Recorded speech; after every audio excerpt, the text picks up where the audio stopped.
सम्राट चौधरी हैं भाजपा के, उन्होंने भी एक कहा कि नचनिया भी आजकल चुनाव लड़ रहे हैं। जिनके ऊपर 7-7 लोगों का हत्या का मुकदमा है वही चुनाव लड़ेंगे सिर्फ। पवन सिंह के लड़ने की बात हो रही थी, आप बड़े भाई कहते हैं उनको। बिल्कुल बड़े भाई कहते हैं। क्या वो भी आपका प्रचार करने आएंगे? बिल्कुल नहीं आएंगे। चुनाव बाद क्या भाजपा में चले जाएंगे या फिर जनसुराज पार्टी में ही रुकेंगे? क्या आप ही को अगर गृह मंत्री जी बुला के बैठा देंगे तो आपको क्या करेंगे आप? जनसुराज के प्रत्याशियों को सीधे अमित शाह मतलब हैंडल कर रहे हैं। या लोभ दिया गया है, लालच दिया गया है, डराया गया है, धमकाया गया है। कितना पैसा दिया रितेश पांडे ने टिकट खरीदने के लिए? अरे भैया टिकट, अब तो ये तो अवधारणा बन चुकी है ना कि क्यों आना पड़ा आपको चुनाव मैदान में? इतना अच्छा करियर चल रहा था, बढ़िया हिट गाने आ रहे थे सब। हमें कुछ करके मरना है। ये प्रशांत किशोर की भी घरेलू सीट है। ये कहा जा रहा था कि प्रशांत किशोर यहाँ से चुनाव लड़ सकते हैं। सर्वे वगैरह कराया, उनको ऐसा लगा कि यहाँ पर डैमेज हो सकता है, इसलिए वो नहीं लड़े। मैं जानता तो नहीं, लेकिन मेरे ख्याल से यही इसीलिए उन्होंने ये निर्णय लिया होगा और ये बिल्कुल सही निर्णय है। मतलब जादू की छड़ी तो है नहीं प्रशांत किशोर के पास कि भाई घुमाएंगे और सब एकदम बढ़िया हो जाएगा। ऊपर खा जा रहे हैं लोग और 400 करोड़ का जमीन खरीद रहे हैं। प्रचार करने गए, कोई आके कहे भैया वो गाना सुना दीजिए। मैं एक बहन ने कहा था कि गाना सुनाइए तभी आपको वोट देंगे। अब की चुनाव में जे वोट देबे जइहा हमर बहिनी हो, भैया के अपना ना भूलइहा। किसी लंबे चौड़े इंट्रो की जरूरत है नहीं। रितेश पांडे हमारे साथ हैं, जनसुराज पार्टी के करगहर विधानसभा से उम्मीदवार और लोकप्रिय भोजपुरी के गायक। स्वागत है आपका खबर गांव में। बहुत बहुत धन्यवाद। कैसा चल रहा है चुनाव प्रचार? बहुत अच्छा, लोगों का समर्थन एकदम अकूत मिल रहा है। समर्थन है? हाँ, लोग प्यार दे रहे हैं, तो वही है सब कुछ, और क्या है। क्यों आना पड़ा आपको चुनाव मैदान में? इतना अच्छा करियर चल रहा था, बढ़िया हिट गाने आ रहे थे सब। आना पड़ा नहीं, हम अपनी स्वेच्छा से आए हैं। क्यों आए? हमें करना है ये। क्यों आए? हमें करना है, मतलब हमें कुछ करना है। क्या मतलब? ऐसा हमें ये नहीं, देखिए आप जाएंगे लोगों के पास तो लोग पूछेंगे ना कि भाई क्यों दे वोट आपको? वही तो मैं बता रहा हूँ।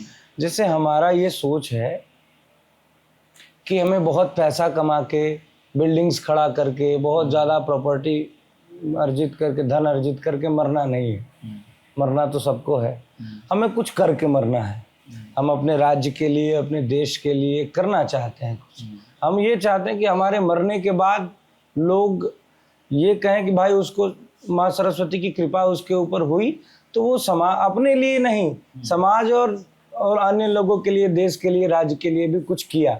इतना ही बस मेरा स्वार्थ है और कुछ नहीं।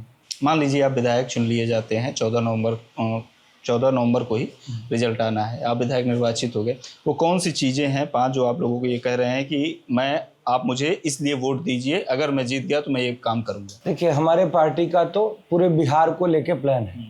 आपका क्या प्लान है विधानसभा? हाँ, तो जो हमारे पार्टी का है वो तो है ही, इम्प्लीमेंट तो वो तो होगा ही। जैसे कि पलायन रोकना, जैसे कि अगले 10 सालों में भारत को 10 अग्रणी राज्यों में शामिल करना, जैसे कि जो शिक्षा की स्थिति है, हम आज से 40 साल पहले भी साक्षरता दर में सबसे नीचे थे और आज भी सबसे नीचे है। तो हम लोगों का सबसे मेन मोटो है कि हम लोग शिक्षा की स्थिति को बिहार में सुधारें। उसके लिए हम लोग हर प्रखंड स्तर पे 5 नेतरहाट स्तर के विद्यालय बनाने वाले हैं, और जब तक से वो विद्यालय बना नहीं देते तब तक हमारी ये सुविधा हमारी तरफ से, हमारे सरकार की तरफ से दी जाएगी कि आप अपने बच्चों को प्राइवेट अंग्रेजी स्कूल में भेजिए, उसका खर्चा, उसका फीस सरकार देगी। ये तो रही। अभी बहुत सारे बात हैं। आपने हमारे विधानसभा के बारे में क्या करेंगे आप? तो जैसे आप लोगों के पास भी जाते होंगे तो लोग भी 4 समस्याएं लेके आते होंगे कि भाई ये चीजें। सबसे बड़ी समस्या करगहर विधानसभा की है कि नाली गली बनवाने में इतना बड़ा भ्रष्टाचार हुआ है। जैसे गली तो ढलवा दिया गया है, जहाँ 5 एक का मसाला लगना चाहिए वहाँ 15 एक का लगा है, लेकिन उसके बाद भी इतना भ्रष्टाचार दिखता है। लगभग 400 गांव है हमारे विधानसभा में, 350 गांवों की ये समस्या है कि नाली का पानी गली में बहता है। नाली का पानी गली में कहीं स्टोर हुआ रहता है, लोगों के पैर के माध्यम से जाता है घर में, फिर बॉडी में जाता है, असाध्य रोग होते हैं। और अगर रोग हो जाए, कोई गंभीर रोग हो जाए, तो हमारे विधानसभा के अगल बगल वो चिकित्सा भी उसको नहीं मिलेगी। या तो उसको भागना पड़ेगा बनारस या तो पटना। तो हमारा मेन उद्देश्य है कि जल निकासी की तो अभी हम लोग कोनार गांव गए थे, जो प्रशांत किशोर जो आपकी पार्टी के प्रमुख हैं उनका गांव है, वहां पर भी यही दिक्कत हमको देखने को मिली। लोग ये बता रहे हैं कि यहाँ पानी के निकलने की 350 गाँव में है भैया, 350 से ज्यादा ही होगा। जल निकासी की सुविधा उस पर ध्यान ही नहीं दिया गया, किसी तरीके से कोरम पूरा करके एक जगह लाके छोड़ दिया गया है। किसी के दरवाजे पे नाली का पानी लगा रहता है। हम जाते हैं अक्सर गांव में, हमें ये समस्या से दो चार होना पड़ता है। तो हमारा मेन उद्देश्य है कि सबसे पहले इसको सुधारा जाए, क्योंकि आदमी स्वस्थ रहेगा तो कहा गया है तुलसी धन धाम शरीरे से। अब शारीरिक रूप से ही स्वस्थ नहीं रह रहा है आदमी तो कैसे हो? तो सबसे पहले उसकी समस्या दूर की जाएगी। उसके बाद हम लोग यहाँ पे एक बाबू जगजीवन राम स्टेडियम है, इसकी ये स्थिति है। अभी आप चले जाएंगे, गंदा पानी उसमें लगा हुआ है। एक दिन हम गए थे तो उसमें बत्तख चल रहे थे, इतना भ्रष्टाचार हुआ है उसमें कि पूछिए मत। दूसरा काम, हम लोग इस स्टेडियम का जीर्णोद्धार करेंगे। तीसरा काम, जो लोग, एक गांव में हम गए थे, एक बहन थी, वो बहन ने हमसे बताया, बहुत जीर्ण शीर्ण अवस्था में वो रह रही थी। बहन ने हमें बताया कि उसके पास राशन कार्ड नहीं है। सोचिए, अब जो जरूरतमंद है, जो नीडी लोग हैं, उनके लिए जो सहायता आ रही है उन तक नहीं पहुंच रही है, क्योंकि राशन कार्ड नहीं है। और राशन कार्ड क्यों नहीं है कि उससे 4000 रुपया मांगा जा रहा है राशन कार्ड बनाने के लिए। अरे मैंने इंस्टाग्राम पे अपने वीडियो डाला है, पूरे पब्लिक कह रही है, वो देखिएगा आप, पूरी पब्लिक कह रही है कि हाँ भाई 4000 रुपया लगता है। 4000 रुपए देंगे तब वो जो 5 किलो वाला राशन कार्ड बनेगा। अब बताइए, उस बेचारी के पास रहेगा तभी ना जाके वो बनवाएगी। वैसे ही जीवन चल रहा है। इतना भ्रष्टाचार है निचले स्तर पे कि जो जरूरतमंद लोग हैं उन तक सुविधाएं नहीं पहुंच रही। ऊपर खा जा रहे हैं लोग और 400 करोड़ का जमीन खरीद रहे हैं। ये कैसे भ्रष्टाचार खत्म करेंगे आप लोग? मतलब क्योंकि हम लोग जैसे फील्ड में घूम रहे हैं, लोगों से बातचीत करते हैं, तो लोग आपके और आपकी पार्टी के मुद्दों की बात तो करते हैं कि जनसुराज ये बातें कह रही है, लेकिन वो साथ में एक सवाल भी करते हैं कि क्या ऐसा कोई मतलब जादू की छड़ी तो है नहीं प्रशांत किशोर के पास कि भाई घुमाएंगे और सब एकदम बढ़िया हो जाएगा? बिल्कुल, कैसे करेंगे? बिल्कुल जादू की छड़ी नहीं है, लेकिन उसके लिए प्रयास करना पड़ेगा ना। प्रयास से सब कुछ संभव है। आप प्रयास किए तभी तो यहाँ तक आए। हम प्रयास किए तभी तो वो कार्य कर रहे हैं जो हमें करना है। प्रयास से ही होगा।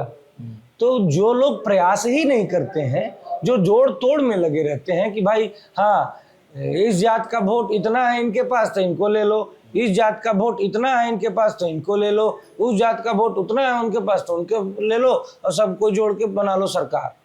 तो जिनका दिमाग इन सब चीजों में लगेगा तो वो क्या इन सब समस्याओं से निदान के बारे में सोचेंगे? समस्या का निदान वही कर सकता है जिसके अंदर विल पावर, जो उसके बारे में सोचता है। आप जिस तरीके से सोचेंगे वैसा करेंगे। तो सबसे पहले तो सोचना है, उसके बारे में कोई सोच नहीं रहा है। आपने एक बढ़िया बात कही कि जात के आधार पर वोट बढ़ता है। ये आपकी पार्टी पर भी आरोप लगता है कि ये केवल पंडित जी लोगों की पार्टी है, ऐसा वाकई है? आपको लगता है? नहीं, मैं तो आप देखिए, अगर टिकट जो 243 में हमने टिकट दिया, उसके बाद 3 टिकट को तो आप बताइए, हाँ ये आपने देखा कि नहीं? पहले लोग बूथ कैप्चर करते थे, बूथ पे कब्जा कर लेते थे। अब बताइए, इतनी दयनीय स्थिति है बिहार में राजनीति की कि लोग प्रत्याशी को, हमारे 3 प्रत्याशियों के साथ ऐसा हुआ कि उन्हें किसी न किसी तरीके से या तो नॉमिनेशन करने से रोक दिया गया या तो नॉमिनेशन वापस लेने पे मजबूर कर दिया गया। ये परिस्थिति है, ऐसे चल रहा है राजनीति। ये भी सवाल पूछते हैं लोग कि उनके जो इतना दावा करते थे कि भाई हम इतना फिल्टर करके कैंडिडेट आपके लिए लाएंगे जमीन से, तो प्रशांत किशोर, और फिर अब उनके प्रत्याशी ही उनके साथ मतलब छोड़ दे रहे हैं। अरे आप ये कैसे कह रहे हैं? आपने आदरणीय प्रशांत जी का प्रेस कॉन्फ्रेंस देखा जिसमें उन्होंने सबूतों के साथ कहा कि आप ही को अगर गृह मंत्री जी बुला के बैठा देंगे तो आपको क्या करेंगे? आप जाएंगे नॉमिनेशन करने? तो ये तो साफ दिख रहा है कि जबरदस्ती की गई है, या लोभ दिया गया है, लालच दिया गया है, डराया गया है, धमकाया गया है। जो कुछ भी हुआ है ऐसे ही हुआ है। जनसुराज के प्रत्याशियों को सीधे अमित शाह मतलब हैंडल कर रहे हैं, ये नहीं तो कहाँ सबको हैंडल करना पॉसिबल? सबको नहीं, जिनको लगता होगा कि भाई जो लोग आपको अपना भी कोई मतलब इस nomination तरीके से नहीं बिल्कुल नहीं। आपको नहीं हुआ कभी? अच्छा, इस सीट की अगर हम बात करें तो यहाँ पे जेडीयू से वशिष्ठ सिंह जो चुनाव लड़ रहे हैं, कांग्रेस से संतोष मिश्रा हैं और बसपा से भी उदय प्रताप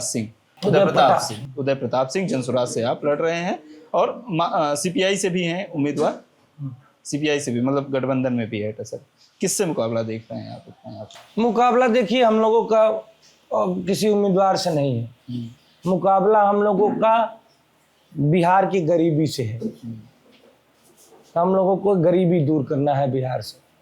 मुकाबला हम लोगों का बिहार के अशिक्षा से है। मुकाबला हम लोगों का बिहार से हो रहे लाखों युवाओं के पलायन से है। हम लोग वो मुद्दा लेके जा रहे हैं। हम लोग और किसी का मुकाबला किसी से नहीं करना है, लेकिन हाँ ये कह रहे हैं कि साफ तौर पे पिछले 5 साल में कोई कार्य नहीं हुआ है। कोई कार्य हुआ तो बताए लोग। फील्ड की वैसी दुर्दशा पड़ी है, नाली गली वैसे बदहाल पड़ा है, कोई कार्य नहीं हो रहा है। तो जनता इस बार मन बना चुकी है कि इस बार बदलाव होगा, बिल्कुल बदलाव होगा। आप ही के क्षेत्र के एक युवा ने, सुबह हम लोग घूम रहे थे, बातचीत कर रहे थे कि एक युवा ने हमसे कहा कि अगर आप रितेश पांडे से मिलिए तो ये सवाल पूछिएगा उनसे कि चुनाव बाद क्या वो भाजपा में चले जाएंगे या फिर जनसुराज पार्टी में ही रुकेंगे, क्योंकि इस तरीके से आपके बारे में ये कहा गया कि आप जब आए, राजनीति में आने का फैसला किया तो आप भाजपा में जाना चाहते थे, लेकिन वहाँ पर आपकी बात नहीं बनी तो आपने फिर ये तय किया। ये बिल्कुल गलत आरोप है। मैं मतलब आरोप या बात कह सकते हैं, बिल्कुल गलत बात है। लोगों में ये बात है, उनने मुझसे कहा, मैंने कहा ठीक है भाई, मैं मिलेंगे तो मैं इस बात पे उनसे सीधे बात पूछना है। मैंने तो पहले सिरे से ये मैं बोल रहा हूँ कि नहीं, मैं जनसुराज में ही रहूंगा। मैं सिर्फ और सिर्फ जनसुराज में ही रहूंगा।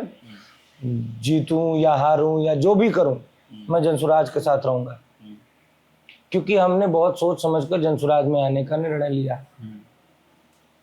रही बात भाजपा में जाने की, तो मैं भाजपा में कभी नहीं रहा। हाँ, हमारे संबंध रहे हैं पार्टी के लोगों से, तो ऐसा लगता होगा लोगों को, बाकी ऐसी कोई बात नहीं है। हमें जनसुराज का विजन अच्छा लगा, आदरणीय प्रशांत जी के विचार अच्छे लगे, इसलिए जनसुराज के साथ। ये प्रशांत किशोर की भी मतलब घरेलू सीट है, आपकी भी यही इसी विधानसभा में आपका भी घर पड़ता है। ये कहा जा रहा था कि प्रशांत किशोर यहाँ से चुनाव लड़ सकते हैं या राघोपुर से लड़ सकते हैं। ये 2 सीट थी, करायगढ़ या राघोपुर। फिर आपके हिस्से ये सीट है। ये भी कहा गया कि उनको सर्वे वगैरह कराया, उनको ऐसा लगा कि यहाँ पर डैमेज हो सकता है, इसलिए वो नहीं लड़े। ऐसा है वाकई? ऐसा कौन कह रहा है? तो क्यों नहीं? मतलब जैसे प्रशांत किशोर जैसे एकदम पूरे बिहार में चुनाव लड़ा रहे हैं वो लोगों को, तो अपने ही सीट से, अपने ही विधानसभा सीट से क्यों नहीं चुनाव मैदान में? देखिए, उनकी जरूरत पूरे बिहार को है। हमारी पार्टी के वही सूत्रधार है, और वो जैसे हमारे जैसे लोग जो चुनाव लड़ रहे हैं, उनका अगर किसी एक विधानसभा में वो लग जाते, फंस जाते, तो कम से कम 5 दिन 7 दिन उनको पर्सनली देना पड़ता उस विधानसभा में। तो वो 7 दिन में कम से कम वो 28-30 लोगों के पास जाएंगे, अलग अलग जो विधानसभा में लोग लड़ रहे हैं, सबको मदद होगी। मेरे ख्याल से इसीलिए हुआ होगा, मैं जानता तो नहीं, लेकिन मेरे ख्याल से यही इसीलिए उन्होंने ये निर्णय लिया होगा, और ये बिल्कुल सही निर्णय है। एक बात ये भी मतलब कहा जाता है कि टिकट खरीदने के लिए पैसा लगता है बिहार में।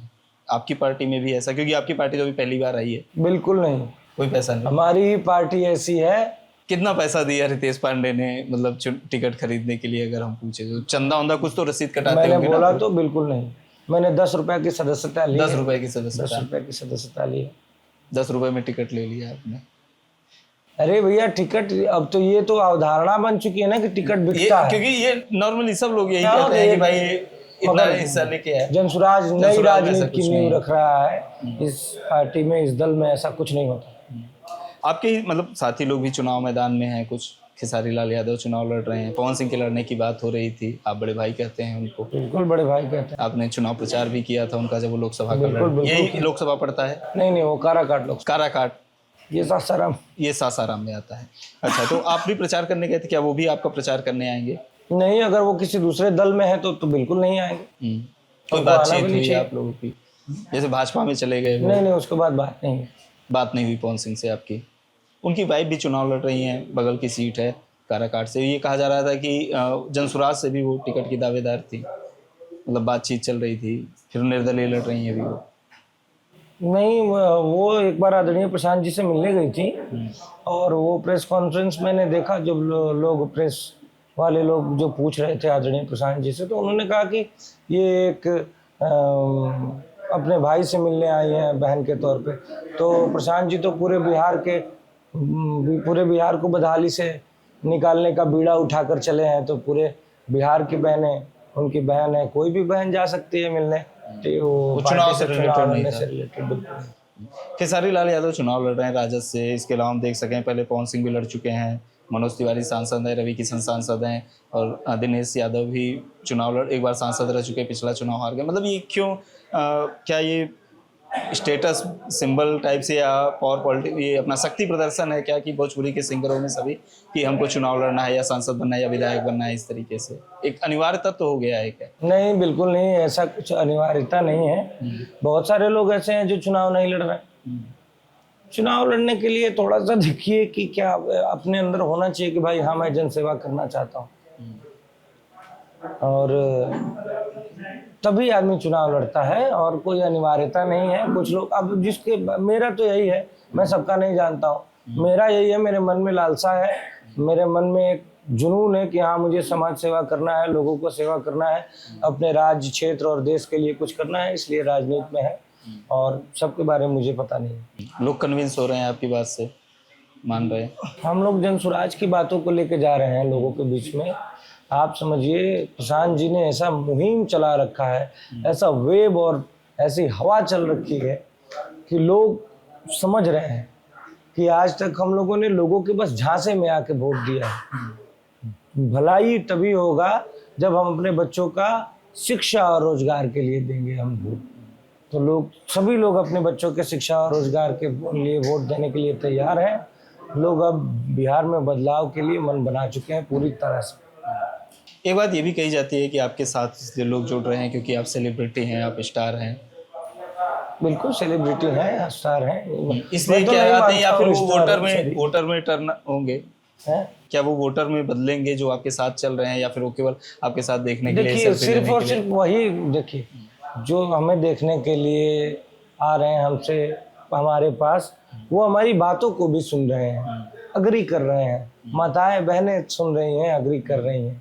तो मुझे पूरा विश्वास है, सारे लोग समर्थन दे रहे हैं कि हाँ, इस बार बदलाव होना चाहिए।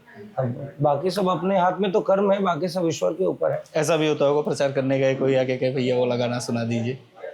हाँ, एक नहीं, आज तक तो नहीं हुआ। एक बहन ने कहा था कि गाना सुनाइए तभी आपको वोट देंगे, तो उनको गाना मैंने सुनाया था। कौन सा गाना था? अब की चुनाव में जे वोट देबे जइहा हमर बहिनी हो, भैया के अपना ना भूलइहा हमर बहिनी हो। अच्छा, ये बताइए कि सम्राट चौधरी हैं, भाजपा के नेता हैं, उप मुख्यमंत्री हैं, उन्होंने भी एक खेसारी लाल यादव पर कमेंट करते हुए कहा कि नचनिया भी आजकल चुनाव लड़ रहे हैं। तो क्या लुटेरे और हत्यारे ही चुनाव लड़ेंगे? हैं? जिनके ऊपर 7-7 लोगों का हत्या का मुकदमा है, वही चुनाव लड़ेंगे सिर्फ?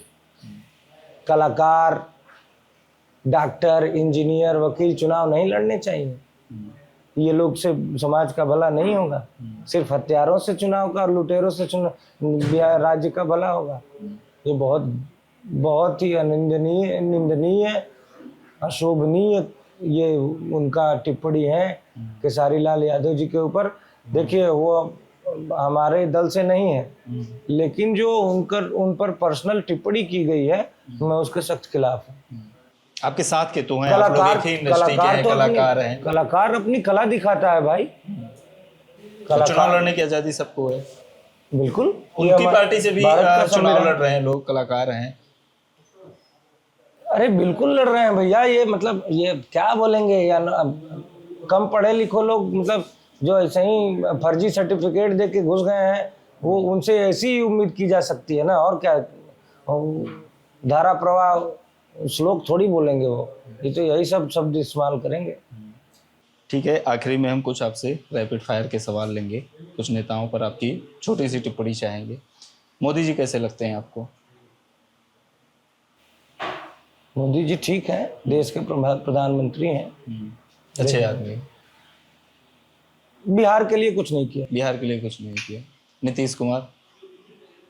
पहला कार्यकाल उनका ठीक था, उसके बाद से सिर्फ और सिर्फ अपनी कुर्सी बचा रहे हैं। केवल कुर्सी बचाने की पॉलिटिक्स। लालू यादव? उन्होंने, देखिए, उनके राज्य को तो जंगल राज कहा गया, कोर्ट की तरफ से ये टिप्पणी की गई है। लेकिन हाँ, उन्होंने, ये जरूर है कि उन्होंने जो निचले तबके के लोग थे, जो दबे कुचले लोग थे, उनको उन्होंने आवाज़ दिया, लेकिन उनको शिक्षा और रोजगार की व्यवस्था नहीं दी। सिर्फ ऐसा कर दिया कि भाई हाँ, मेरे पीछे झंडा लेके दौड़ो, वही किए। तेजस्वी यादव?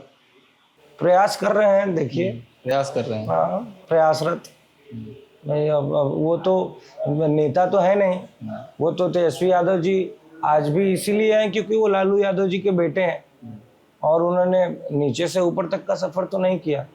वो तो सिर्फ बस लालू यादव जी के बेटे हैं, इसलिए वो पार्टी में है, पार्टी के मुखिया हैं, लगभग वही मुखिया है, कागजी तौर पे नहीं है, लेकिन खेसारी लाल यादव जी अच्छे कलाकार हैं और अब पॉलिटिकल अपोनेंट है। अब देखा जाएगा, उसके लिए तो देखना पड़ेगा कैसा राजनीति करते हैं, कैसी सेवा करते हैं लोगों की। पवन सिंह? बड़े भाई हैं, बातचीत होती है? अभी तो नहीं हुई है बहुत दिनों से, लेकिन बातचीत हमारी बहुत अच्छी है। बड़े भाई हैं। मनोज तिवारी? बड़े भाई हैं।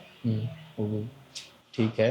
तो रितेश पांडे करगहर विधानसभा सीट से उम्मीदवार और लोकप्रिय गायक और सिंगर, इनसे हमारी ये बातचीत आपको कैसी लगी कमेंट बॉक्स में हमें जरूर बताएं। साथ ही जो आपके सवाल और सुझाव हों वो भी हमें जरूर बताएं। कैमरे के पीछे मेरे साथी पंकज हैं और सासाराम की करगहर विधानसभा सीट से आप ये वीडियो देख रहे हैं। शुक्रिया।